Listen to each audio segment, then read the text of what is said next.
there's a direct line then from that night through to what we're talking about now, which is Ram On, the 50th anniversary tribute to Paul and Linda McCartney's Ram. Because as I understand it, Paul, he's not on the album, but he's given his kind of background salute of approval. And that must be great for everybody involved. I have a funny thing I say about that. You know, when I first gave Denny the idea of doing this, he was totally on. But the thing about Denny is that he is a responsible adult, being of his age, and he decided to text Paul and said, "Hey, he literally said." A friend of mine has got his recording studio and he wants to do a new version of Ram and he could get the original sounds. Is this something that's cool? You know, can we do this? And, Paul wrote back 5 words, but 5 words from Paul in a text message on a phone in front of my face about something I'm involved with sent chills down my spine. And it was like, go ahead, have fun, something like that. Something as simple as that. Yeah. And that was the fuel we started the project on December 13th. We started laying down the drums, and we were done by mid-February. No, even earlier, maybe like beginning of February. And it was just like having that energy of Paul, giving us the blessing was rocket fuel, because we were just like, oh my God, he's going to hear this, but this is going to be a lot of fun, and it's really cool. And again, his entire thing was have fun. Yeah, and we did. Well, you just have to do it, don't you? Yeah, you couldn't not do it. Oh yeah, no, it had to happen. That point. Some of the tracks we just obviously we'd start with a click track, but obviously it didn't have the same feel, so I would just play drums along to the original CD. We had the absolute feel and tempo of the original CD, and then build out from there. Yeah. And it's obviously, for Fernando, it's obviously an album that means a lot to you. I was 8 years old when I first heard it. Yeah. And I always tell everybody that I trained my entire life to do this, because it's a record that's very special to me. It's a record that shaped my ears. It's like there's a technique that a lot of engineers use, especially live sound. They'll put up in a CD that they're really used to. Yeah. And it seems like a lot of engineers, they like the Night Fly by Donald Fagen. That Donald Fagen record, which has drum machines, so it automatically is a no for me. But they always pull out, it's a wonderful day to be free. And I'm like, it's like it always happened when I'd be on tour and I'd walk in and I'd hear that. I'd be like, oh, they're tuning the sound system. Ram influenced every fiber of my being, from songwriting to guitar tones to the way the vocal is placed. And something that's really interesting about Ram is there's a video that went viral recently about it could be the first indie album. Oh yeah.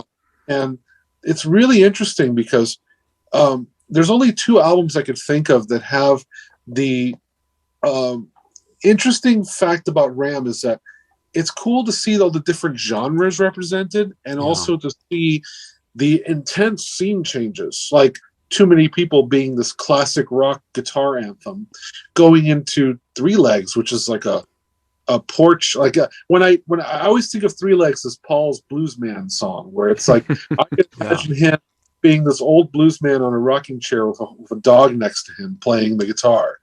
And I remember as a child, like listening to this record going, man, that's really bizarre, but it works.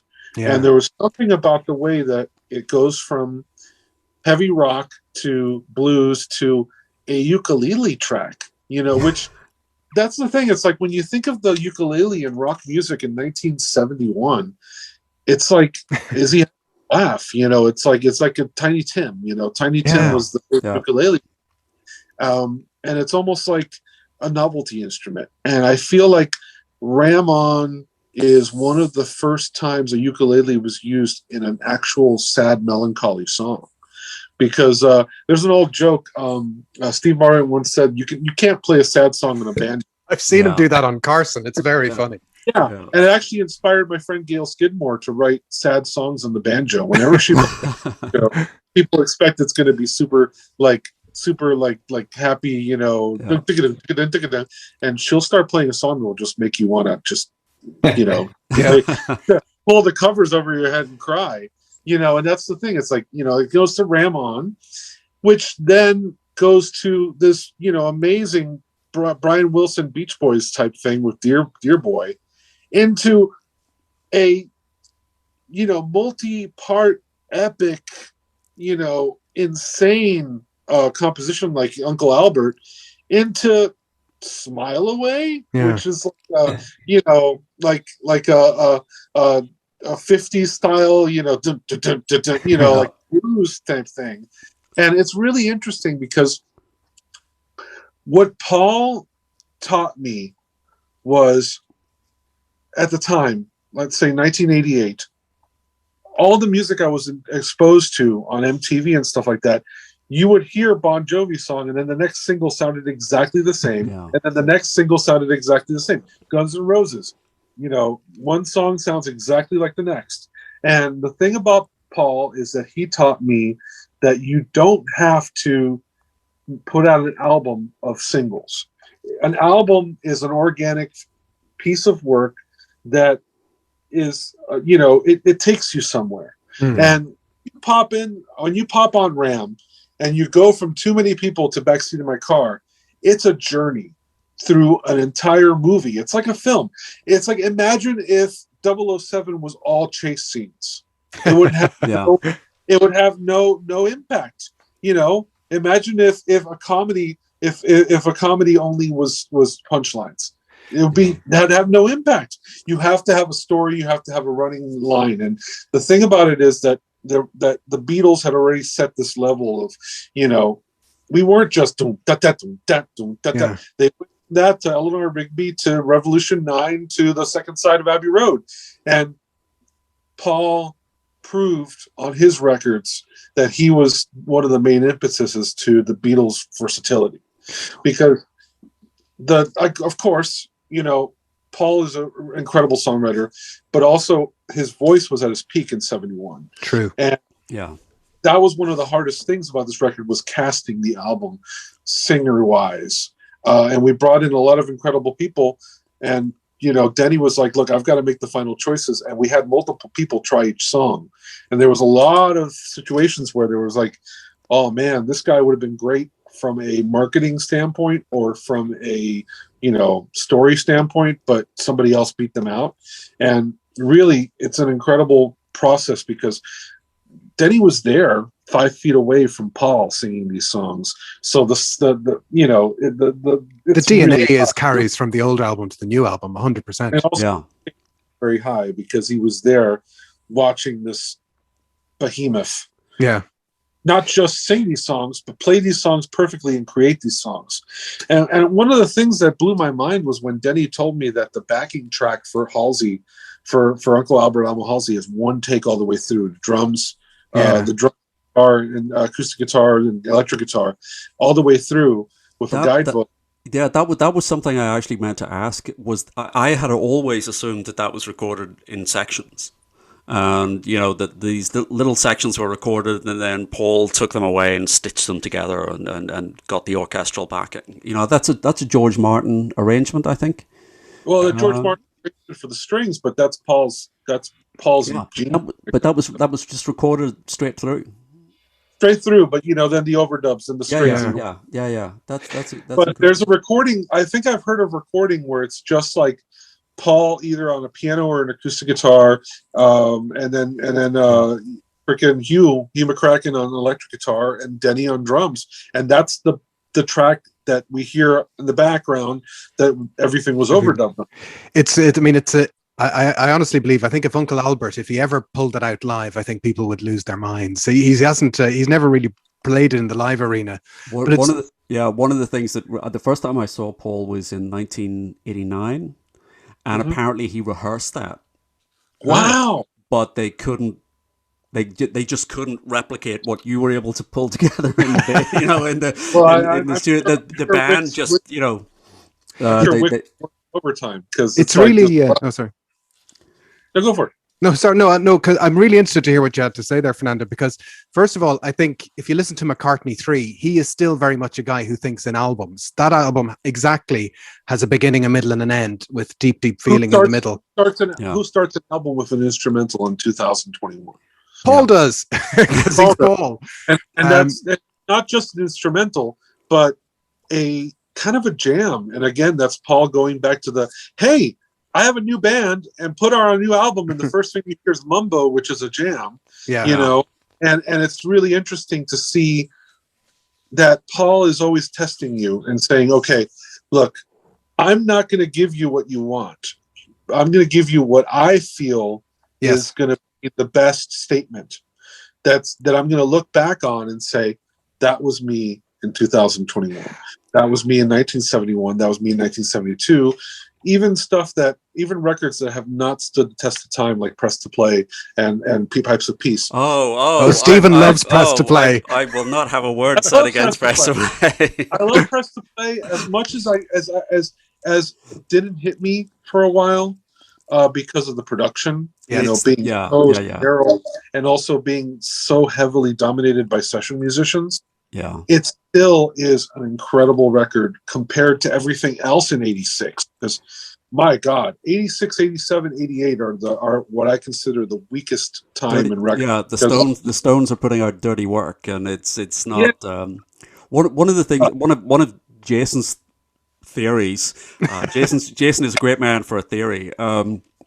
Is that, you know, a lot of those albums that, I mean, Ram was a huge was a huge commercial success. You know, you had that hit single, the album got to #1, Admiral Halsey got to #1, but it wasn't critically acclaimed at the time.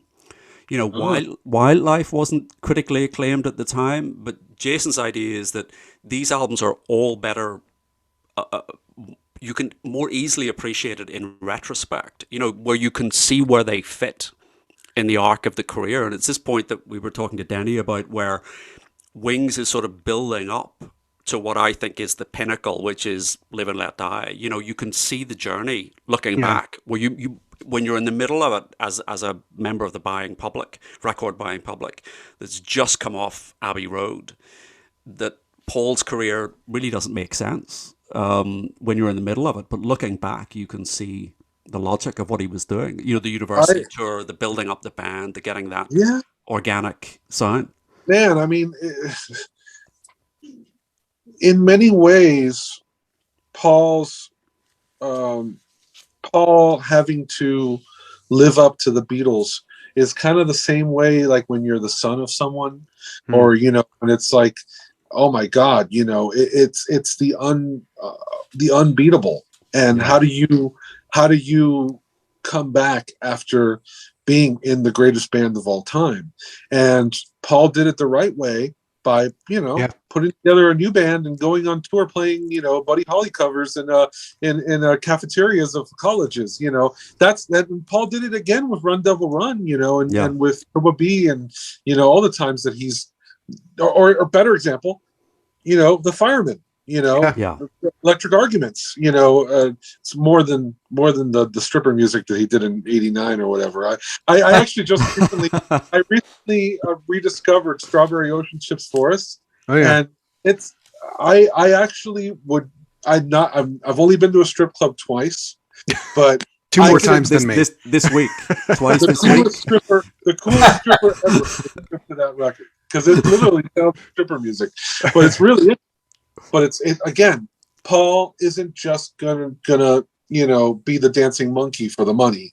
He's gonna do something really interesting while still preserving that genius, and it's a really cool thing. But this is something important. When we first announced this record, I saw two different reactions: either very excited or why the hell does this exist? And the cool thing about Paul is that generally he's never treated with indifference. You either absolutely go gaga for it, aka, you know, Band on the Run, aka Flowers in the Dirt, aka, you know, Chaos and Creation, that's like, oh my God, he's back, he's incredible. or you love to hate it, like the way people go crazy about Wonderful Christmas Time, or freaking "Fuck You" and stuff like that. The thing that makes the difference between a great artist and an artist that just falls out of interest is the fact that when they put out stuff, it creates discussion and it creates interest, because it's either extremely positive or extremely negative, but there's none of that middle ground. And it's like I feel like, a lot of the problems that I'm seeing with a lot of artists these days is they're super popular, then they put something else and no one talks about it because it's good, but it's a rehash of what they've done. The thing about Paul is it was shocking to see him follow up Abbey Road with McCartney, an album full of instrumentals, full of experimental tracks. I mean, the goddamn album ends with a freaking drum solo with heavy breathing on it.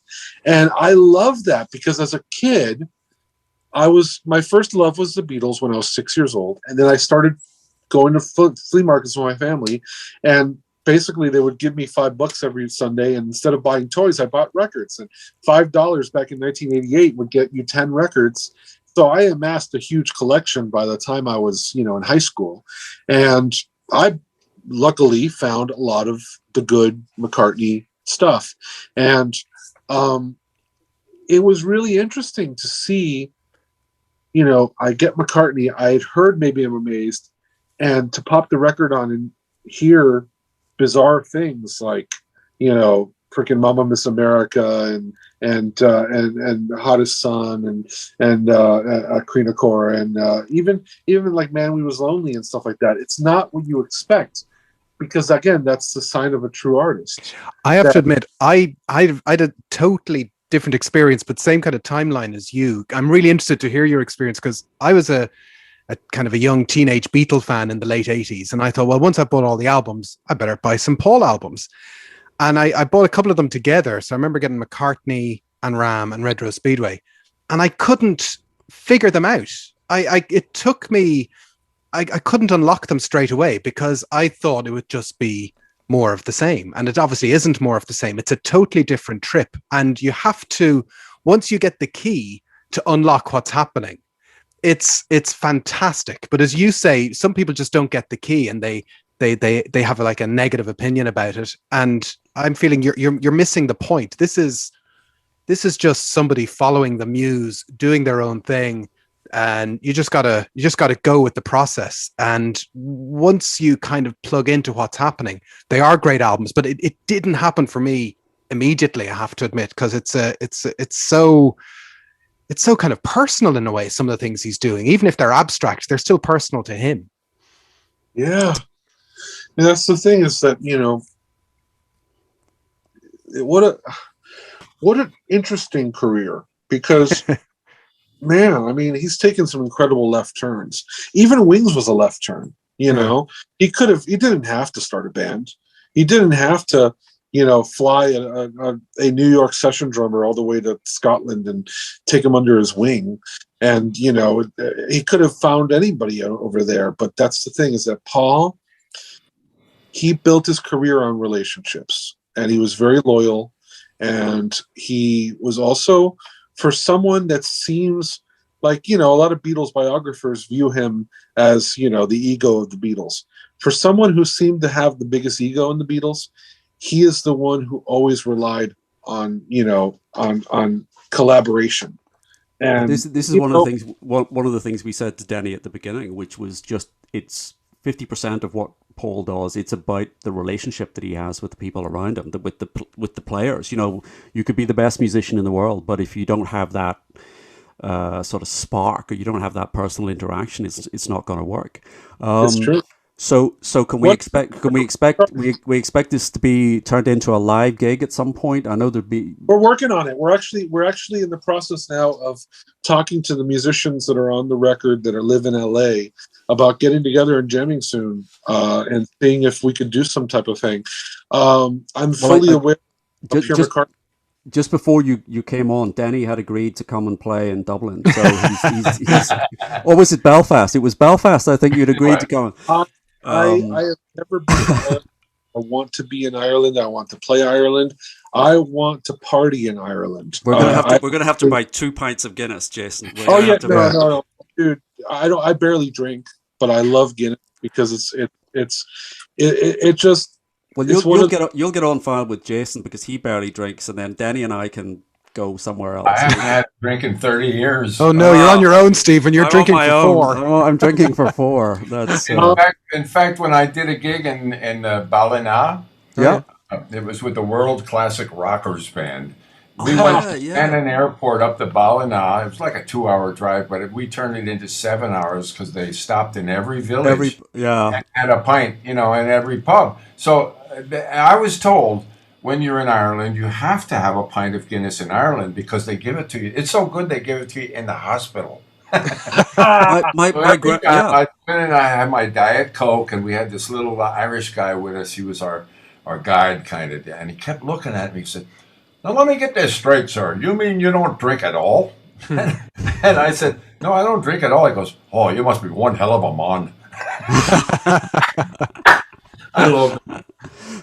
But it's not it's not necessary to stop at every pub. It's not every pub, It's no harm, I guess. It does no harm, My grandmother used to drink a bottle of stout once a day. Every evening she had that. She lived to be 35. No, she lived to be right up This is fantastic. I know we've kept you for a long time, but I mean, but one of the things I wanted to mention is that I asked Denny. I'm like, Paul was famous for always, whenever the drummer would leave the drum kit, he would get on the drums. And I said, at any point during Ram did Paul sit down at the drums and say, "Play it like this"? And I was surprised when Denny told me that every drum beat he came up that you hear him play on Ram, on Wildlife, on Red Rose Speedway, on Live and Let Die. That's all his creations. And only once Paul said, "Well, try something different," and that was for Audible. He just said, "Hey, well, instead of playing a beat, can you just break it up a little bit?" And he came up with this amazing part. So it's really cool that Paul really collaborated and wasn't like heavy-handed and said, "Okay, this song is called Too Many People, and this is the beat you're going to play." No, it was a real collaboration, and Paul put the trust in a guy that he had just met because they recorded another day. He said 3 days after his audition. So every band is only as good as their drummer. This is the universal truth. This is true. Drummers are the best people, and you cannot have, no great band can survive with a bad drummer. This is just. It's very true because a good band with a shit drummer is not as good as a okay band with a great drummer. Exactly. Because you have to have that pulse, and you have to. It keeps it together. It's really important to have a solid foundation because if everything else is okay, the drums will make it sound great. If everything else is great and the drums sound like crap, it really comes across bad. I have to say, Denny at 78 sounds exactly as Denny at 28. He's better. I mean, he's just got it, and he still hits the drums very hard and very good, solid. And I had 50 years to think about it. Yeah. It's all been building up to this moment. So when is the album out? It's coming out on 14th, which is happened to be the same day that Paul's putting out his remaster because it is 50 years to the day. Yes, it's not a competition here. Well, I'm very important. I'm looking forward to hearing the most important Ram Day in history. Yeah, Ram Day. I'm looking forward to hearing the Half Speed remaster that's coming out. I got an advanced copy. Wow.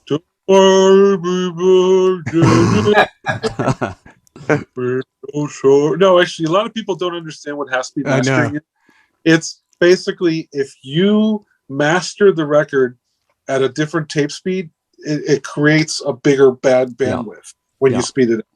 It's the same thing that if you record I don't know if you guys are musicians, if you had a 4-track machine. Yeah, I did Tascam 4-track, yeah. Yeah, the faster the speed is, the better quality.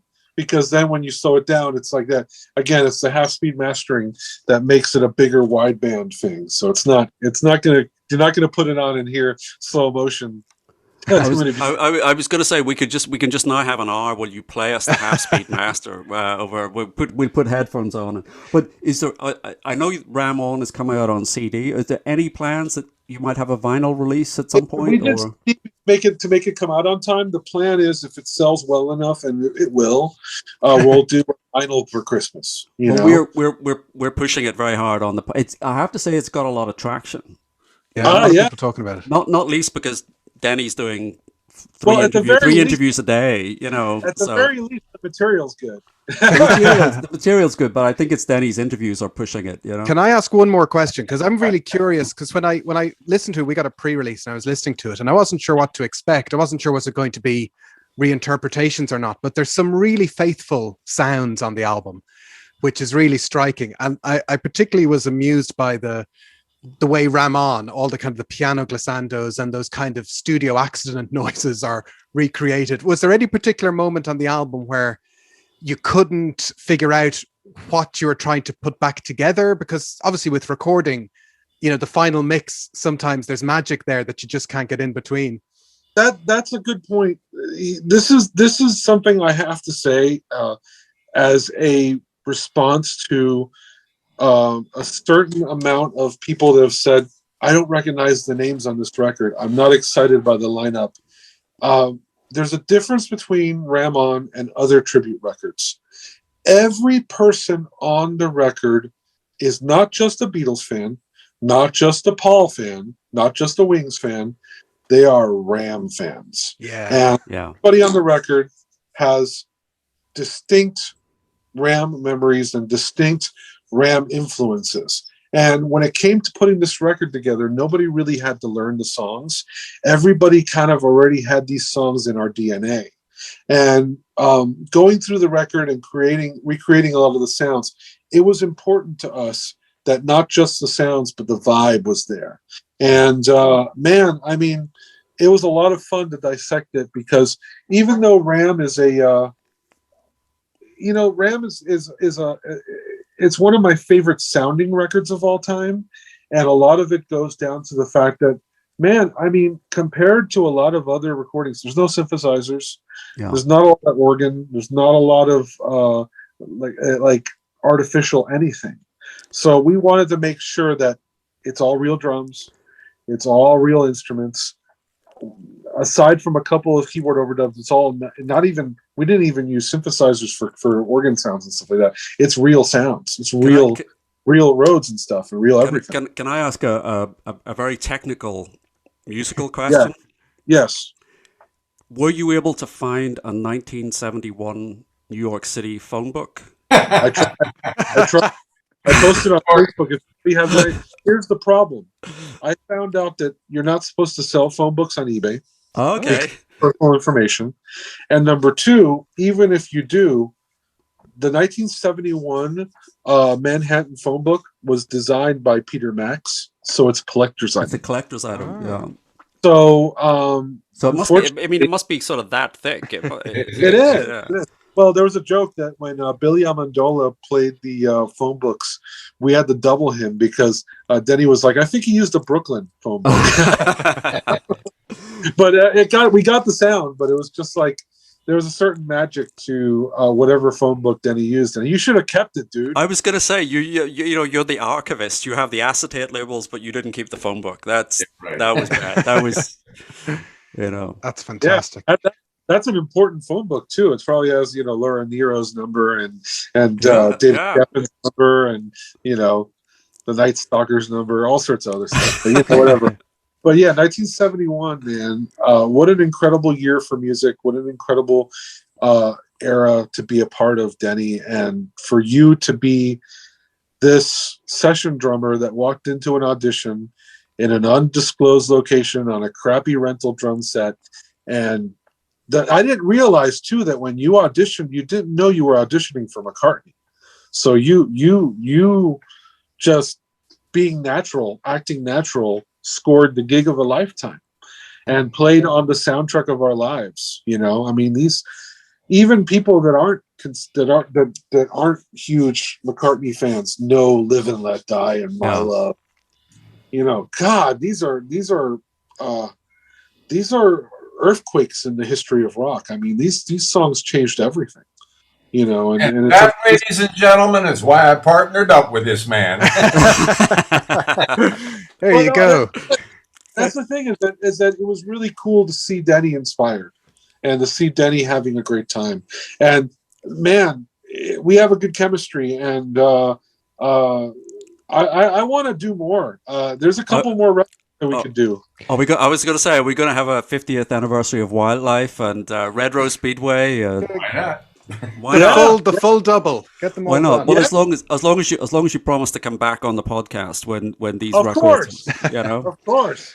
And you know, the thing is that my God, I adore his drumming, and I like the fact that he really brought the spirit of the recordings. So that's another thing that makes this tribute record not so much a tribute record, because every living musician on the record is on it aside from Paul. Because obviously Linda and Hugh McCracken are gone, but we were able to find Marvin Stamm, who played the original trumpet solo on. That was cool. That's funny, because I just Googled him and I found his website, and it had a little page that said "Contact me," and I put them together, and and Denny and Marvin talked for the first time since then. Wow! And they're and we found, and it turns out that Marvin and Dave Spinoza live in the same town, and you know. And Dave Spinoza used the same guitar he used on Another Day on our new version, and Denny used the same snare drum that he used back then. So is this your father's snare drum? Did I read that somewhere? It is. All right, I'll show it to you. Bring it out. Great. That's incredible. I have it right here. Hey, look at that. He doesn't have the same underwear he wore back then, though. That is such a cool thing, and it was your dad's, you know.